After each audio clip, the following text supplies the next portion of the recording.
Thank you, Arvind. Dr. R.S. Praveen Kumar will be taking on the stage. We will have 30 minutes talk, and then it will be followed by Q&A. Welcome, Dr. R.S. Praveen Kumar.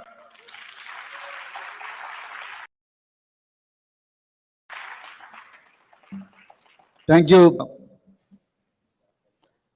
Thank you, Boston. Thank you, Massachusetts. Thank you, Boston Study Group. And I have no words to thank all the gracious ladies and gentlemen here, and particularly the younger ones. I thank all the parents who brought the young kids to this function. I'm really, really grateful to you. Good evening, the ladies and gentlemen, and all the friends from Boston Study Group. I greet you all on the occasion of 75th Independence Day of our country. I'm really happy and very lucky to be here in your midst on this great occasion. And I Jai Bhim to you. Jai Bhim. Jai Bharat. Thank you. Thank you. Friends, we are confabulating and talking to each other and sharing all our ideas and sharing all our aspirations for our great nation in India. Great nation, India. And we are celebrating this in another great nation. And that too in a great place called Boston, the epicenter for American Revolution. This is very, very important moment in my personal life and also in the history of this great country. Just 2 miles away from this place, there is another small town called Concord, and that Concord, 250 years ago, 2 shots were fired. 10 years ago, I was taken to that place by my program managers, the program director, and then we were shown a piece of rock on which it was inscribed that this is the place from where those 2 shots were fired. So, and then those 2 shots were fired to free this nation from the yoke of imperial masters who knew only to plunder the riches made by those people who lived in this colony called America. So from those 2 shots, from then on, then the revolution spiraled and it snowballed into a huge movement, and then the colonialists, the imperialists had to run away and then leave this country free. So in the same place, again you had another revolution, the literary revolution. Ralph Waldo Emerson and many more great poets, philosophers. That revolution gave birth to these great people, and whose thoughts continue to inspire not just Americans, but all the well-meaning people in this world. They are part of our evolution as great human beings, a great nation. The very idea of civil disobedience, which the great father of our nation, Mahatma Gandhi, had used to free our nation from the same British Empire. So the idea of civil disobedience, it had birth in the same place, Concord, thanks to David Henry Thoreau, so the famous philosopher. And this nation, this great nation, has given so many ideas to the world, and today we are here celebrating 75th year of independence. So thank you so much for Venkat and Raidas and then Hemant ji, Sanjay ji, everybody for inviting me to this place. In fact, I am really, really busy in our motherland. So ever since I joined politics, so I have been on the roads, I have been moving people, I've traveled for about 17,000 kilometers, visited about 778 villages, and spoke to about 700,000 people directly.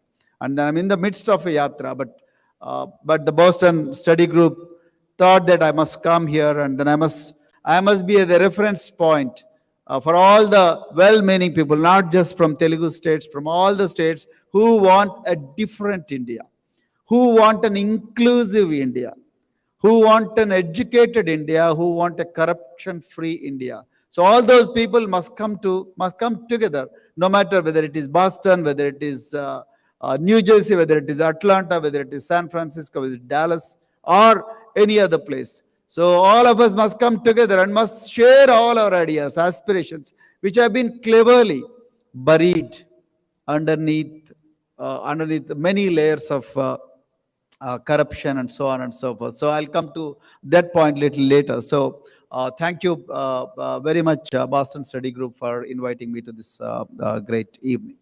So I have some of the friends whom I have known for the last decade or so, and this town presents a very the very place brings a lot of memories. I've been to Lexington, I've been to Burlington, I've been to Westford. Our friends from Westford are here. Then I've been to Somerville. Then Cambridge, of course, was the alma mater in which I had learned the new perspectives in public administration. More than anything else, as Venkat rightly ended his piece with the Rabbi Hillel of first century, wherein he said, "If I'm only for myself, what am I?" I repeat, if I'm only for myself, what am I? If I am not for myself, who will be? If I'm only for myself, what am I? If I am not for myself, who will be? If not me, who? If not now, when? These are the four things one of our professors, Marshall Ganj, introduced us to this great world of introspection, reflection. So this is the place where I have learned a lot of new ideas. And then I graduated on 29th May 2012. Ladies and gentlemen, I didn't want to waste even a single day. I just flew to motherland, wherein many of my friends joined international organizations. They started NGOs in the US. They joined NGOs in the US. They joined international institutions. But I thought, no, having learned so much, having seen so many different ideas from different countries. My class had about 80 people from 90 people from 80 different nations. And we all stayed together for 1 year to complete our master's degree. Then I thought, having met so many great people who came from different parts of the world, different continents, I thought, this knowledge, I must use it for my motherland. So that's why I just flew back to my motherland and then I landed there. So as I said, I'm in the midst of Yatra. So I joined politics after I went there, and then I continued within the space that is given by the government, which is within the space that is provided by the government, which is the space that provided by the Indian Constitution, written by the great Dr. B.R. Ambedkar. So I wanted to use all my knowledge for the people. So that's how I had served in police department for 17 years as superintendent of police or head of the district, then deputy commissioner, joint commissioner, inspector general, but still I was not satisfied. I was absolutely not satisfied. There was something which was nagging always, that I must do more. The way things are happening in this country are not really, are not in proper direction, are not the things that were supposed to be. So that's why I thought I should take a break from my regular policing, and then I went to our chief minister and then requested him to, give me an opportunity to explore the real area that is education, real area of human development that is education, and that's how I landed in welfare residential schools, and then probably 1 million people have passed out from the schools ever since I joined those institutions. And then that was a great, great, great journey. But anyway, I'm not going to talk about that today because that is not the subject matter here. So thanks, Dolly, for sharing some glimpses of my work in education sector in this country. But ladies and gentlemen, I met some of the friends who fought for Telangana, and then Venkat is one among them. And Raidas Mantena has just shared his aspirations for Telangana, and then how Telangana is, taken into a tangential, different direction. So After 9 years of my service, I joined a political party when I started journey. So a lot of things, really chilling things, because 1,300 people have sacrificed. Like as we talk here today, thousands of people sacrificed their lives to make America free. Similarly, from 1969 till 2014, 1,300 people from different communities, from different universities, from different walks of life have sacrificed their lives. 2014, Telangana emerged as the youngest state, the 29th state of India. Now it is 28 after Jammu and Kashmir lost its state status. So 2014, we all celebrated independence of the emergence of a formation of a new state. But today, our chief minister lives in a citadel which is built at the cost of 170 crores. I'm sorry for all those people who are not able to, convert Indian currency into dollars. I'm very poor at converting them, but anyway. So 170 crores. 20 million? Okay, thanks. 20 million US dollars. Okay. Anyway, so 170 crores. I have nothing against Chief Minister. He's a very nice gentleman, but that's not the issue here. The issue is governance. Telangana had only 60,000 crores as the debt when it got separated from Andhra Pradesh in 2014. But today, Telangana has accumulated the debt of 5.4 lakh crores. Not one, not two, not three, 5.4 lakh crores. Our chief minister had only 50 acres of agricultural land in the form of a farmhouse in 2014. Today, he has a farmhouse whose extent is 300 acres. He gets salary of 4.25 lakhs per month. That is the highest paid chief minister in this country is Telangana chief minister. 4.25 lakhs is the salary of our chief minister. He has built a palace in his farmhouse whose extent is 300 acres, I have already told you. The cost of the palace is 70 crores. And chief minister, in a year, 365 days, he stays in the farmhouse for 142 days. This is the average stay. And the money, because chief minister stays in a bungalow, official bungalow, 170 crores, to go from official bungalow to the farmhouse, because he has to commit 142 days on and off, on and off. You know how much money it has costed the state exchequer? 79 crores. In a year, to go from the official residence to private residence and then back and forth, 79 crores he had spent. This is not the case of only Chief Minister of Telangana. This is the case of many Chief Ministers in this country. Since I am from Telangana, I am talking about because we have a personal urge. We have been agitating against this gross misuse of public money. Dr. Venkat Maraju has been mentioning about the investment in education, the position of education.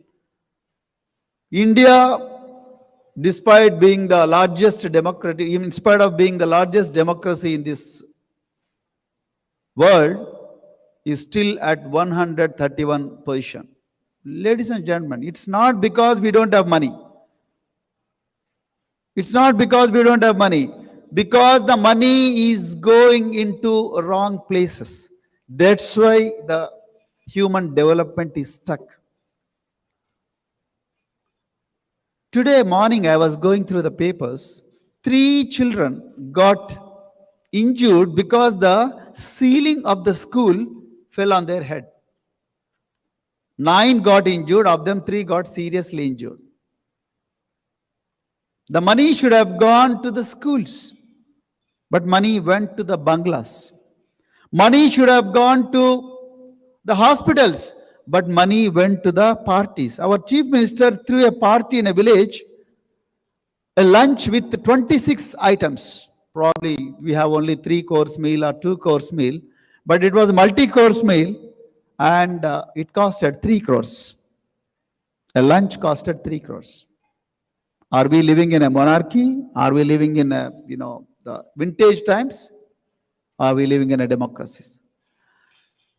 The money that should have been gone to the hospitals, the money that should have been gone to hospitals, it has gone to somewhere else. A police command and control center, which was built at the cost of 1,200 crores. That's what Mr. Raidas has been mentioning about. The money should have been gone to the hospitals, has gone to police command and control center only to control the civilians. What Venkat Maruji is doing today in Boston. So monitor his mobile phone, send Pegasus software, then hack his mobile phone, then watch all his activities. The money should have gone, that money should have gone to hospital.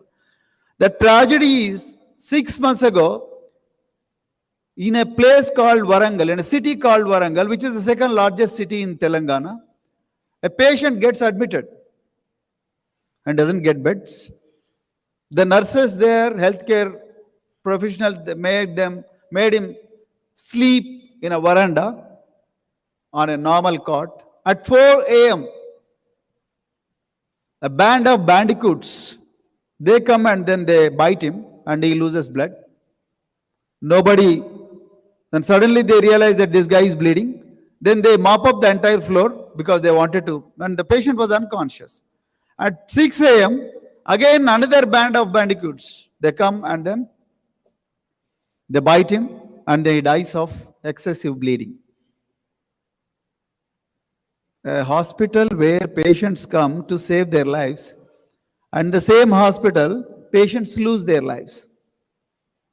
This is the tragedy. In labor ward where women are supposed to give birth to the young children, the snakes loiter.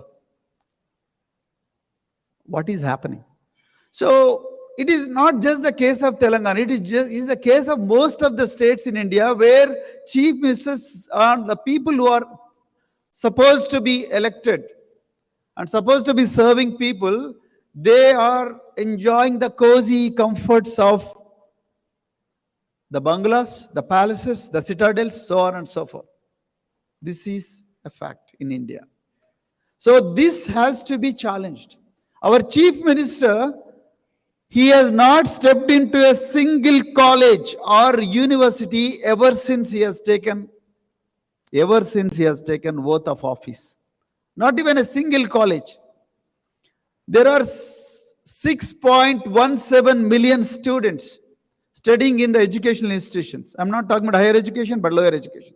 Higher education, if you had another, 500,000 or 600,000. Not even a single university has visited so far. I can easily understand the anguish of Manoj Mishra. He was just talking about, why rulers are scared of educating the masses. He has not sent, there is one university called Rajiv Gandhi University out in Indian Institute of Information Technology. So that is Rajiv Gandhi University of Knowledge and Technology, Knowledge Sciences and Technology. There are 9,000 students and there are supposed to be 161 professors. You know how many professors are there? Only 19. How will 9,000 best brains of Telangana will get education when there are only 19 regular lecturers? Then how will they get them? And 9,000 students, and then there are only physical education teachers, only 2. So this is the condition. This is the sacrifice. This is Telangana. The state came out of sacrifice of 1,300 martyrs, and then today it went into wrong hands. So this politics, this brand of politics have to be changed. It's not just Telangana, even the central government, Bharatiya Janata Party, which is ruling in the center, it is privatizing. It is privatizing all well-doing, the profit-making public sector undertakings, left, right, and center, and these things, these institutions, these great institutions are being served on platter to a few rich, ultra-rich businessmen at throwaway prices. Whose treasure was that? Whose treasure is that? Who made these public sector undertakings great? And then why is that these public sector undertakings are being divested without public consent, and then they're being given to the ultra-rich people? Then what happens to Indian Constitution? Dr. B.R. Ambedkar said, yes, okay, we have given Indian Constitution to Indian people, but if the rulers are not good, then the Indian Constitution is of no use. Today, the rulers have a different agenda. An agenda which will serve only those people who are ultra-rich. Today, no channel is able to air the news freely, because all these channels are owned by the ultra-rich people. In Telangana, 6 to 7 important channels are owned by the rich people who are very close to Chief Minister. So any news which goes against government will never be beamed. And so is the case with Government of India. You ask under Right to Information Act all the questions, and then you don't get the answers. You don't get the answers.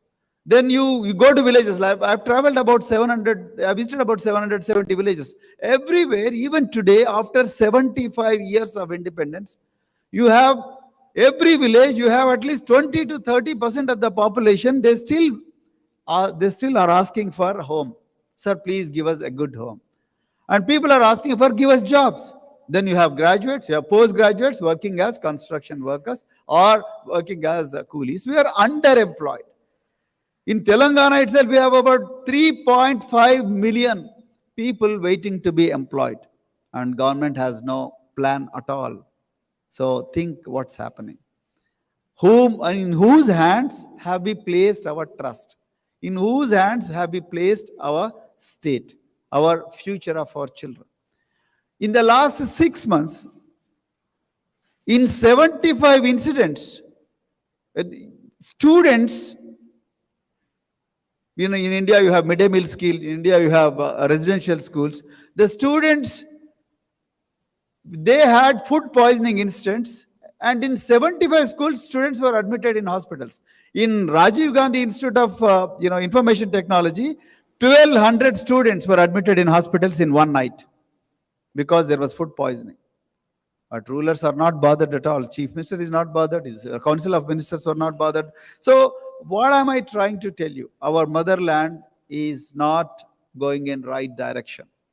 That's why I come here to tell you, we all have to think, whether, no matter you live in America, you live in Europe, you live in any other continent, but we must give a thought to where our motherland is heading to. We must all think about why we are not able to, in spite of the fact that we have 1.3 billion people, and then of them, majority of them young people, we have probably the world's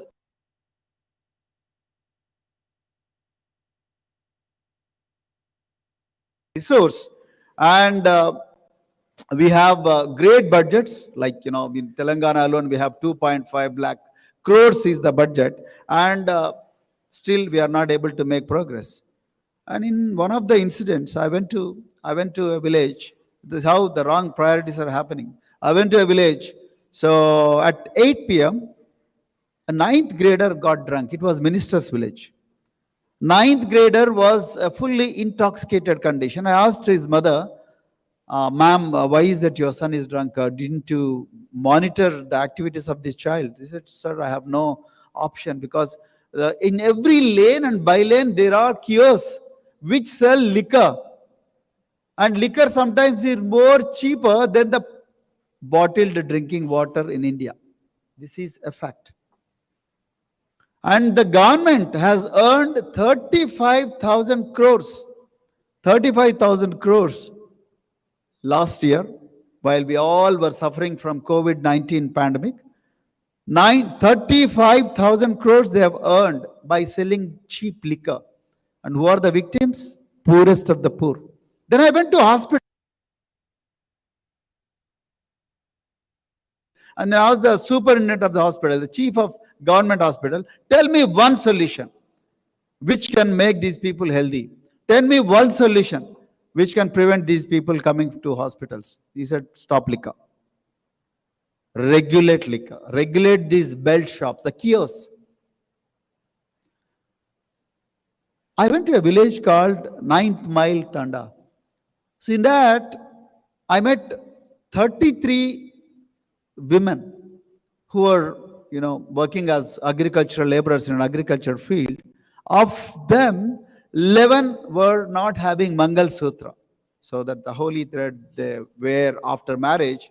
Then I asked them, why is that you don't have Mangal Sutra and that bindi on your forehead? They said, we lost our husbands. Then I asked them, how did you lose your husbands? Because all of them got drunk and then they have got so addicted to drinking and then we lost them. They're very young age people, they lose their lives. And no ruler is thinking on this direction as to why people or young people after marriage or before marriage, they are dying, either because of accidents or because of cirrhosis, which you get because of excessive drinking and so on and so forth. Because our rulers do not want, as Manoj, I'll come back to Manoj again, the ruler who wants to control the resources will never want the populations to get educated. They don't want to invest in education. They don't want invest in health. They don't want to invest in self-employment. Then where do they want to invest? They want to invest in winning the elections. As we speak here, I have been getting calls to come back, cancel my trip and come back. So then I asked, why is that there is hurry? And then why is that you are after me to come back? So then they said, there is by-election. I said, no. How come there is a by-election? Election comes only after 5 years. So you get elected and then you have to serve people for 5 years. Then your term is out. Then you go for elections. Then one legislator, he resigned to his position as legislator. And once he resigns, now you have to find another, you have to go for election to elect someone else. Then we looked at the data. Then why is that this guy is resigning to elections? Because he got a contract in Chhattisgarh. 20,000 crores coal block he got contract. So now the party that is ruling the government of India, so these people wanted to make a foray in Telangana. So that's why they said, no, okay, resign. Now let us prove our point, then let us test the waters of Telangana. That's why resign. You know how much money is being spent on one small election? 1,000 crores. How does this money come? Where does this money come from? Ill-gotten money. Then how these 1,000 crores will be spent? Buy liquor, buy saris, buy mutton, buy chicken, partying for 6 months, free. So people get used to this partying recklessly. Then one fine morning there will be voting. Then whoever gives more money, whoever can manage, whomever can intoxicate people in a better manner. So they go and then they press the button and then they win the elections. And then after that, they don't come back to villages at all. This is the status of Indian democracy. We are celebrating today Azadi Ka Amrit Mahotsav. That is 75th year of Indian independence. As we celebrate Azadi Ka Amrit Mahotsav in a place called Jalore in Rajasthan, a 9-year-old kid is beaten to death by his teacher for touching the pot of drinking water, a drinking water pot, because this boy belonged to a scheduled caste community and he goes and touches the pot of teacher and then drinks water because he was feeling thirsty, and teacher couldn't bear this unsacred act. So then he beat that boy to death, and this is the Azadi. This is the Azadi Ka Amrit Mahotsav, and then we are celebrating. On the other hand, teacher is beating the boy, and then that boy lost his life. So this is where we are, my dear friends. So that is the reason why India needs an alternative politics. Parties, you need to have an alternative thinking, an alternative politics, and then we need to stop the flow of money to buy the votes. I'll come back. I'm done. So we need to stop the flow of money into this reckless flow of money into the elections, and then we need to rescue Indian democracy, and then we need to introduce a new value systems into politics, and that's why I am here.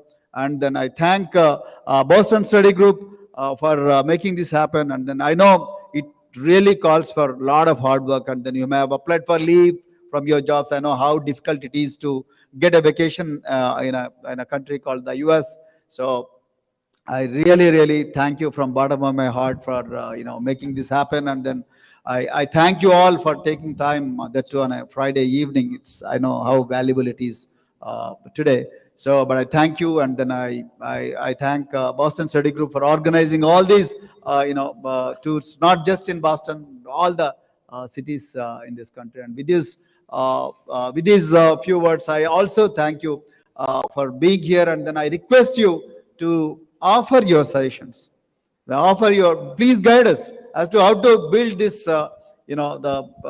save Indian democracy. And then in order to save the lives of poor people and save the lives of, the people who are going to land in the country, the future generations, that is very, very important. We can't be celebrating the sporadic successes. We need to create a huge pathway for all the people, irrespective of their caste and creed and then geographical positions. They must have a royal entry into a glorious future. That's very, very important. It's not because of somebody's pedigree is good, or somebody is related to somebody, or somebody has a lot of money, that's why he's doing well, or somebody is lucky enough to come to the US. No. So everybody should have equal opportunity. That's what Constitution said, which is in danger. In fact, the current BJP government, government in Telangana, they want to wipe out Indian Constitution, and they want to replace it with a retrogressive constitution. A constitution which is based on retrogressive values. I don't know what kind of constitution they're going to make, but friends, if we don't think together, if we don't think about motherland, and if you don't give your ideas and think our democracy will be in perpetual danger. And with these few words, so I thank you once again for your undivided attention, and then thank you Boston Study Group for for giving this opportunity to me. Thank you very much, ladies and gentlemen. Thank you.